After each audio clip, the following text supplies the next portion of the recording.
Demonstrasi itu masih menjadi sebuah kekuatan politik yang efektif di Indonesia ini. Terutama juga bagaimana gerakan mahasiswa dan civil society itu masih punya peran yang sangat penting di Indonesia ketika posisi partai itu menjadi lemah. Kalau bilang kepada mahasiswa, kalau Anda mendapatkan ketidakadilan di masyarakat, ya bukan hanya dalam level pemerintah pusat, di lingkungan Anda sendiri, Anda harus bergerak. Oke. Lah gitu ya, undang-undang kita itu tidak mengatur secara eksplisit tentang politik dinasti. Oke. Itu yang jadi masalah. Makanya kenapa praktek politik dinasti itu makin hari makin menjamur Dan makin umum ya, Pak? makin umum, bahkan kemudian dipraktekkan dengan sedemikian vulgar oleh para elit-elit politik kita kan.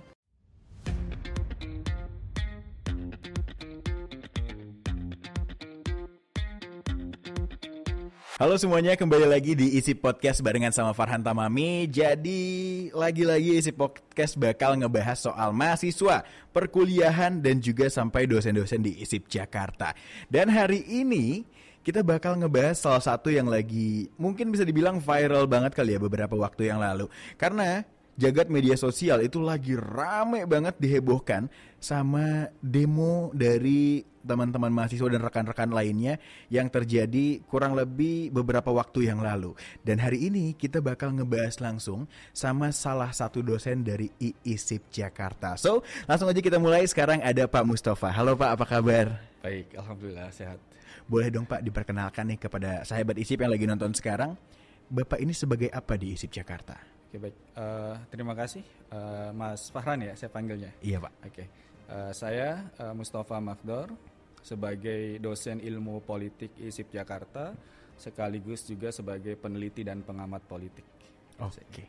Dan gini Pak, sebagai dosen atau akademisi ya Pak, boleh saya bilang, gimana sih komentar Bapak tentang perpolitikan yang lagi terjadi di Indonesia sekarang Pak?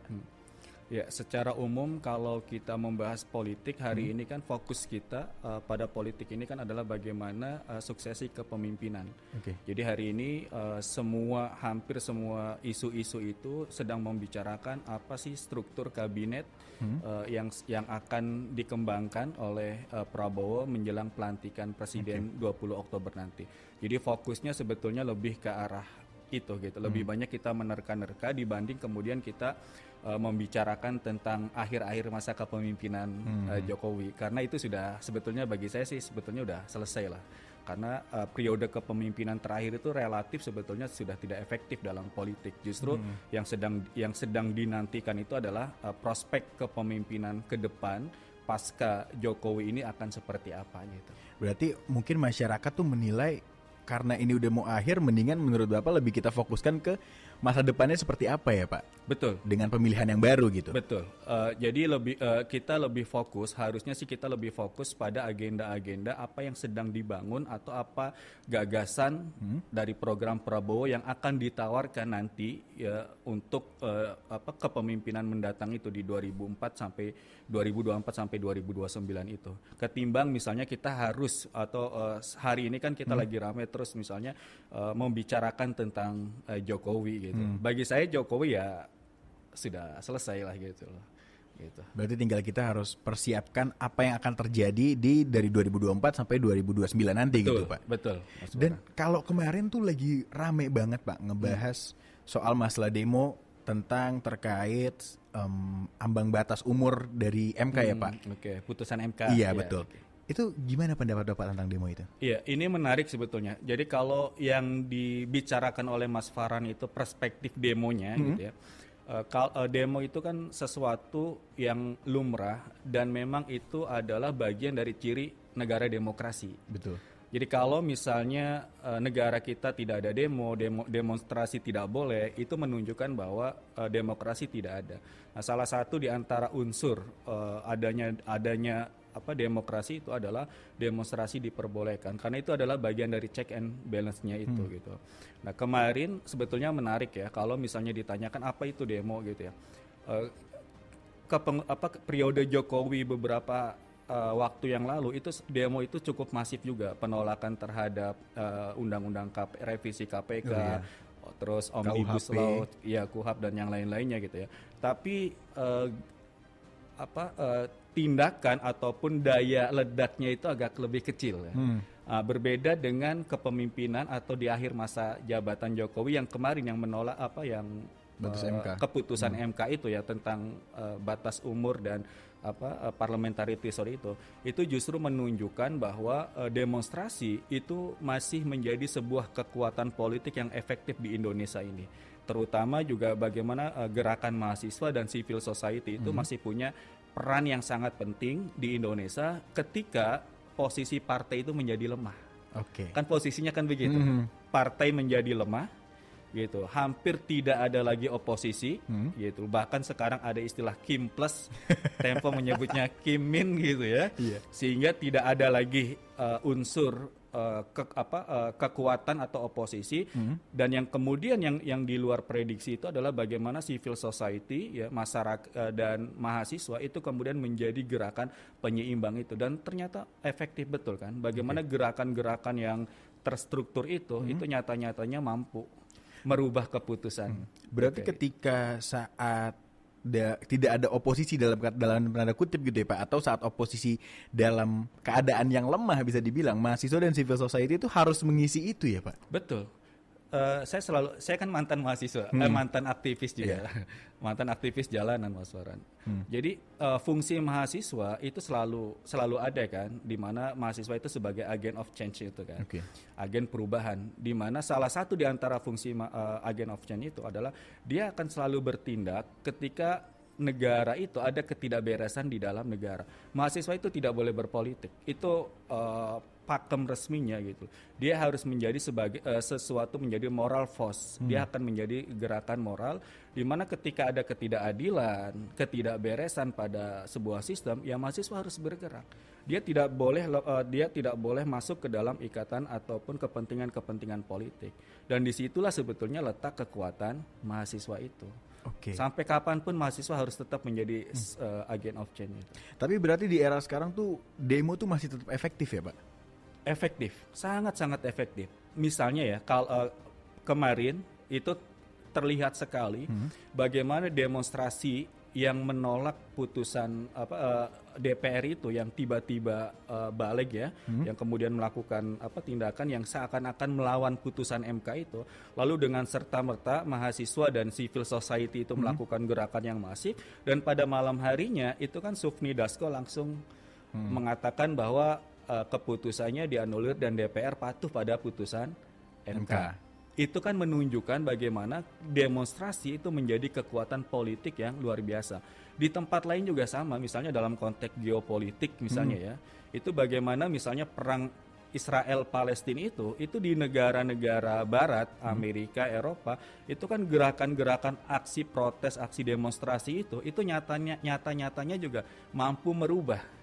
Mampu merubah kebijakan-kebijakan pemerintah yang tadinya sangat mendukung rezim apartheid Israel, tiba-tiba sekarang kan sudah mulai berubah, dan itu sadar tidak sadar karena gerakan demo dan protes itu. Berarti untuk sekarang bagi teman-teman yang turun ke demo itu juga masih efektif untuk sesuai dengan tujuan dilaksanakan demonya itu ya Pak? Iya. Yang terpenting dalam setiap demonstrasi itu adalah jangan sampai kemudian gerakan mahasiswa itu ditunggangi oleh pihak lain. Nah itu yang jadi bermasalah. Tetap saja mahasiswa harus bergerak dalam koridor moral force itu, gitu. Bahwa Anda membawa misi gerakan perubahan. Karena banyak sekali Pak setiap demo gitu ya, kalau yang saya lihat banyak ada demo ini, demo itu. Ya udah pasti di media sosial oposisi dari demonya akan bilang ditunggangi lah, inilah. Apa yang bisa kita lihat secara kasat mata? Ini demo ditunggangi atau enggak Pak? Bisa nggak sih? Dalam demonstrasi itu kan kalau dalam perspektif politik ya, dalam perspektif politik demonstrasi itu selalu ada bagian dari partisipasi politik yang sifatnya ada konvensional dan non konvensional gitu. Kalau dalam teorinya Almond itu. Jadi ada demonstrasi yang konvensional. Nah, demonstrasi konvensional itu demonstrasi yang biasa lah. Gitu. Tapi non konvensional itu ketika sudah melakukan vandalisme, chaos, macam-macam lah gitu loh. Nah, yang diharapkan dalam demo itu sebetulnya adalah tertib gitu, karena memang itu diatur dalam undang-undang. Bahkan tidak ada izin demo kan, yang ada adalah pemberitahuan demonstrasi. Oke. Gitu. Jadi dan itu aparat yang kemudian mengatur waktu itu kan. Nah, dalam prakteknya ketika demonstrasi itu satu isu itu kan bisa banyak kepentingan banyak. Ketika isu itu ketemu, misalnya satu isu, lalu kemudian kepentingan yang lain itu nyatu, itu kan akhirnya numpuk jadi satu. Nah, disitulah siapa yang menunggangi siapa. Makanya sebisa mungkin misalnya dalam demonstrasi itu kan mahasiswa selalu membuat border ya. Kalau dulu itu istilahnya border tuh. Membuat border, membuat pagar untuk kelompoknya dia agar apa? Agar kelompok mahasiswa itu tidak dimasuki oleh pihak lain. Oh, I see. Iya. Dan selalu begitu memang. Dalam setiap demo ketika kepentingan itu terakumulasi menjadi satu, ya orang akan ketemu di situ. Makanya nanti ada indikasi sebetulnya mahasiswa niatnya benar gitu, tapi karena ditunggangi oleh pihak lain, mahasiswa jadi kena. Iya. Nah, itu yang berbahaya. Nah, tadi Bapak sempat mention soal tertib, vandalisme juga. Nah, kemarin tuh sempat ramai Pak di TikTok saat demo putusan MK, mengawal putusan MK. Salah satu influencer itu bisa dibilang berdebat mungkin atau berdiskusi yang aktivis 98 kalau saya nggak salah, ngebahas soal masalah vandalisme. Kalau influencer ini bilang dia ya kalau bisa demo jangan vandalisme lah, jangan sambil merusak fasilitas segala macam. Tapi kalau dari aktivis 98 sendiri bilang, salah satu aktivisnya ya Pak bilang, ya ini bagian dari kebebasan berekspresi. Nah itu gimana Pak? Ini namanya vandalisme guys, jangan dong, please kita sedamai mungkin please. Ya, nanti kerja keras kita semua bakal dianul karena mereka bilang kita rusuh. Saya nggak setuju itu. Nggak setuju. Saya paham kita kok. Ya, saya nggak setuju. Karena apa? Saya paham. Ini adalah ekspresi. Anarkis, tapi ketika emosi sudah begini, kita mencoba menenangkan diri sebisa mungkin. Demo itu bagian dari ekspresi kita. Saya paham, Pak. Bagian dari ekspresi kita. Iya betul. Jadi demonstrasi itu kan selalu ada target yang diusung ya. Betul. Selalu ada lah. Ya dulu saya juga pernah jadi korlap aksi gitu. Itu pernah saya Farhan. Jadi ada beberapa syarat kan bagaimana agar demonstrasi itu didengar dan kemudian diliput oleh media. Oke. Ya sama kalau dalam jurnalistik kan begitu kan. Anda kalau hanya demonstrasi diam saja, baik-baik saja, formalitas saja, itu tidak ada yang menarik bagi media. Bahkan terkadang media sendiri yang kemudian memprovokasi, ayo dong lempar. Karena itu nilai jual media. Ya, betul. Okay. Karena kadang begitu juga dalam setiap demo. Makanya kan selalu ada yel-yel hati-hati, provokasi, selalu begitu. Iya betul. Dalam setiap demo, dan itu saya masih dengar jargon-jargon itu. Kenapa? Karena mahasiswa sebetulnya tidak ingin terprovokasi dalam setiap demonstrasi. Cuma gitu ya, ada kalanya misalnya dalam beberapa kali demo itu sepertinya tidak didengar oleh mahasiswa oleh pemerintah atau stakeholder. Kan kita ingin bahwa demonstrasi itu kan suara aspirasi masyarakat itu sampai kepada pihak stakeholder itu. Nah, gimana caranya gitu loh. Nah, kalau dengan cara yang biasa-biasa saja tiba-tiba daya gedornya sedikit kurang, ya bisa jadi kemudian daya ledaknya dinaikin sedikit lah, tuhnya dinaikin. Dengan cara apa? Dengan cara sebetulnya bukan aksi kekerasan sih. Misalnya dengan bakar ban atau sedikit atau dorong-dorongan gitu loh. Seperti itu. Tapi kalau pada aspek vandalisme itu memang tidak boleh. Karena sudah masuk dalam kategori perusakan dan itu bisa kena delik pidana. Oh gitu ya Pak ya? Iya, makanya kan polisi itu kan setelah lewat dari jam 6 karena batas demonstrasi itu kan jam 6 ya biasanya ya. Dia punya hak untuk membubarkan demonstrasi dengan cara dipaksa atau membubarkan diri. Ketika demonstran masih tetap dengan demonstrasi sampai malam, maka disitulah kemudian polisi menggunakan kekuatannya. Kenapa? Karena undang-undang mengatakan demonstrasi tidak boleh sampai malam. Oke, Pak, kalau kita lihat sekarang di zaman digital juga nih ya. Saya tuh selalu senang kalau ngebahas soal masalah digital Pak, karena kayaknya sesuatu yang drastis gitu perubahannya. Dan sekarang tuh demo kan kalau yang saya lihat nih ya, ketika ada gerakan yang untuk mengawal isu sesuatu baik dari demo dan lain-lain, nggak cuma di lapangan, tapi teman-teman di media sosial pun ikut mengawal. Betul. Pak. Itu sebenarnya gimana pendapat Bapak? Ya bagus. Salah satu di antara demokrasi hari ini kan ada istilah dalam politik itu namanya demokrasi era digital. Bahkan ada mata kuliahnya sendiri kalau di politik kan demokrasi di era digital. Karena memang praktek digital itu merubah semuanya. bukan hanya dalam dunia industri, ya, dalam dunia jurnalistik, tapi dalam dunia politik juga kan berubah semua. Misalnya bagaimana pemilihan itu sudah mulai pakai e-voting dan yang lain-lainnya. Jadi sudah tidak ada lagi coblos kita datang, nggak usah lah, cukup dengan e-voting gitu. Nah, termasuk juga sama Gen Z ini, saya mahasiswa sekarang ini kan agak berbeda ya. Gimana tuh Pak? Saya merasakan sendiri ketika ngajar mahasiswa juga agak berbeda. Pertama terutama dalam hal daya kritis dan yang lainnya, karena memang dia lahir sebagai mobile generation ya. Jadi generasi yang dilahirkan saat sudah ada teknologi gitu. Berbeda dengan generasi 80-an gitu. Sehingga mereka betul-betul sangat terikat dengan teknologi itu. Tapi juga ternyata teknologi ini punya manfaat yang luar biasa sebetulnya untuk dalam konteks politik. Misalnya saya kasih contoh, misalnya Erdogan itu gagal dikudeta hanya gara-gara platform Twitter dulu. Oh iya. Iya. Gimana tuh Pak?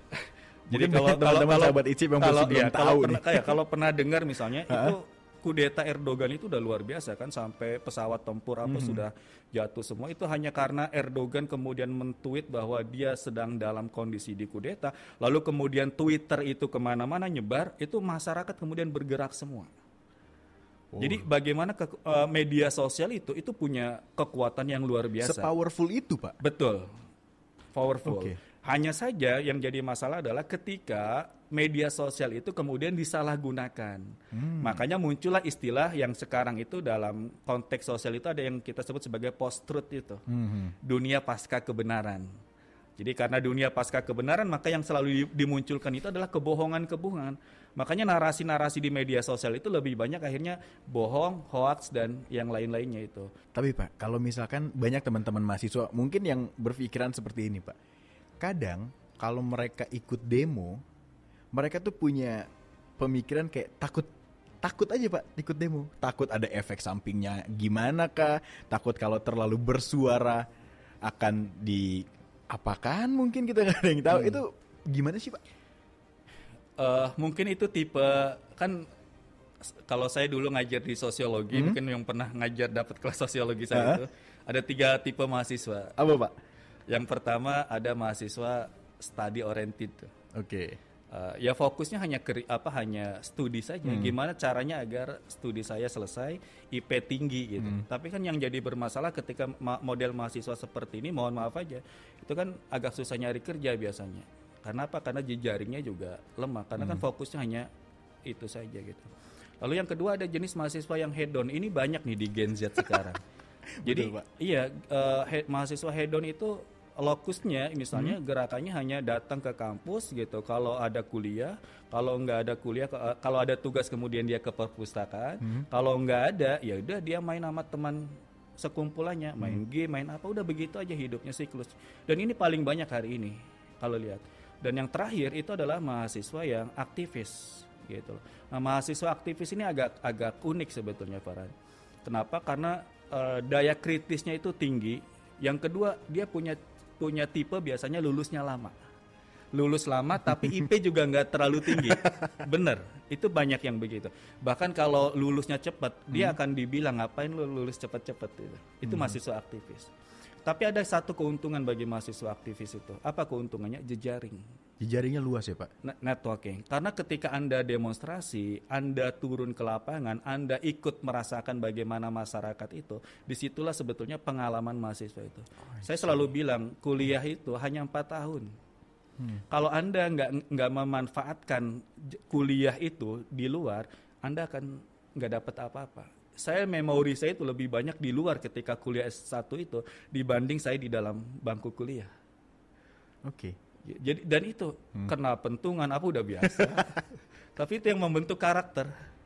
Iya. Gitu. Jadi nggak masalah lah. Bahkan kemarin demo yang kemarin itu kan dosen-dosen di beberapa kampus saya perhatiin kalau ikut demo dapat nilai malah. Oh iya, benar. Iya kan ada kan? Ada. Silakan demo, bahkan teman saya itu saya wajibkan katanya. Mahasiswa saya untuk demo. Dapat Diwajibkan, nilai. Pak? Iya. Karena dianya juga ikut demo. Oh, dia ikut turun ya. Iya. Karena ya itu tadi dia dosen politik ya, dosen politik dan ilmu pemerintahan. Jadi prakteknya ya, kan Anda magang nih, ya magang untuk merasakan itu, ya di situ. Ya turun ke lapangan Betul. langsung ya kan. Oke. Sama satu lagi nih Pak. Ini kalau kita balik lagi ke masalah kondisi saat ini lah Pak. Kalau kemarin sudah lewat soal pengawal putusan MK, nah sekarang lagi rame lagi dan ini masih terus rame padahal sebenarnya udah lumayan lama Pak. Pembahasan soal politik dinasti. Itu kayaknya nggak pernah habis ya dari beberapa bulan terakhir ini. Gimana pendapat Bapak? Kecenderungannya politik dinasti itu makin kesini makin meningkat. Kalau dari data ya, dan itu variabelnya sangat banyak lah. Kenapa politik dinasti itu sangat banyak itu? Bahkan kemarin sempat ramai kan ketika ada podcast salah satu YouTube itu yang kemudian menilai bahwa politik dinasti itu sebagai Asian value Asian itu yang value. kemudian dikritik habis. Sebetulnya itu bukan Asian value, bukan itu. Cuma yang jadi masalah gitu ya, undang-undang kita itu tidak mengatur secara eksplisit tentang politik dinasti. Oke. Itu yang jadi masalah. Makanya kenapa praktek politik dinasti itu makin hari makin menjamur. Dan makin umum ya Pak. Makin umum, bahkan kemudian dipraktekkan dengan sedemikian vulgar oleh para elit-elit politik kita kan. Oke. Bagaimana misalnya ya seorang bapak mencarikan pekerjaan untuk anaknya, ya itu kan secara tidak sadar, ya itu kan mencontohkan yang kemudian menjadikan hal yang biasa bagi rakyatnya. Oh ya sudah gitu loh, pemimpin kami, elit kami melakukan ini, ya sudah berarti kami juga boleh. Karena dipercontohkan ya Pak. Betul. Oke. Ya karena ya etika politik kita agak nir etika lah gitu. Kita sedikit ya tentang etika ini agak susah makanya. Dan ya jadi masalah memang dinasti politik di kita ini. Banten, ya banyaklah hampir di semua tempat. Semua itu dinasti. Salah satu masalahnya ya tadi pertama undang-undang kita lemah untuk mengatur itu, sehingga karena kalau dulu misalnya dinasti politik ini kan warisan kerajaan sebetulnya. Kalau dulu orang itu dilantik atau meneruskan pemerintahan Tahtanya, dari ya. anak gitu hanya melalui mekanisme individu saja. Nah hari ini sebetulnya modelnya sama gitu ya, seorang bapak mewariskan kepada anaknya, kepada istrinya, tapi melalui mekanisme elektoral kan, Iya, betul. yang seakan-akan itu menjadi legalitas bagi kita dipilih oleh rakyat. Padahal itu bukan demokrasi sebetulnya. Betul. Jadi cuma modelnya saja yang dirubah gitu loh. Nah ini yang berbahaya. Jadi demokrasi kita bukan lagi mengarah kepada demokrasi substansial, tapi lebih kepada demokrasi prosedural. Makanya kita demokrasi ini, pemilu ini hanya prosedural saja. Cuma datang ke TPS, milih orang, milih calon, setelah itu kita pulang, kita nggak peduli siapa yang terpilih kan. Meskipun yang terpilih itu keluarganya, anaknya, istrinya, ya udah bodo amat. Makanya Itu yang balik lagi berbahaya. itu perlunya lagi mahasiswa dan teman-teman civil society gitu ya Pak Betul, untuk mengawal. harus. Dan boleh dong Pak kasih apa mungkin ya wejangan kali ya Pak ke teman-teman mahasiswa nih yang lagi nonton sekarang, apa sih yang harus dilakuin di era sekarang nih Pak dari segi politik maupun demonstrasi ataupun yang lainnya Pak? Fungsi Anda sebagai mahasiswa itu adalah agen perubahan gitu loh. Jangan sampai kemudian agen perubahan itu hilang dari jiwa Anda. Saya selalu bilang kepada mahasiswa, kalau Anda mendapatkan ketidakadilan di masyarakat, ya bukan hanya dalam level pemerintah pusat, di lingkungan Anda sendiri, Anda harus bergerak. Oke. Karena itu nilai Anda sebagai mahasiswa, dan manfaatkan posisi mahasiswa itu, karena mahasiswa itu kan kelas kecil ya dalam struktur masyarakat. Nggak semua orang menikmati status sebagai mahasiswa itu. Makanya manfaatkan waktu yang nggak lama. Berapa lama sih? 4 tahun. 4 tahun Pak. Nggak lama gitu. Tapi Anda harus punya memori yang luar biasa gitu. Oke, terima kasih Pak Mustafa udah mau mampir ya di Isi Podcast. Sukses Sama-sama. selalu Pak, sehat-sehat Sama. selalu. Amin. Siapa tahu nanti kita bisa diskusi lagi Pak. Amin. Insyaallah. Makasih Farad. Sama-sama Pak. Dan itu dia sahabat ISIP, episode kali ini barengan sama Pak Mustafa. Kita ngebahas banyak banget soal perpolitikan dan juga kondisi politik di Indonesia saat ini. Jangan lupa untuk tonton episode selanjutnya, dan kalau belum tonton episode kemarin boleh langsung cek aja di YouTube ISIP Jakarta. Jangan lupa juga untuk follow media sosial ISIP Jakarta di Instagram, di TikTok, dan juga media sosial lainnya. So, saya Farhan Tahir pamit undur diri. Sampai jumpa. Terima kasih.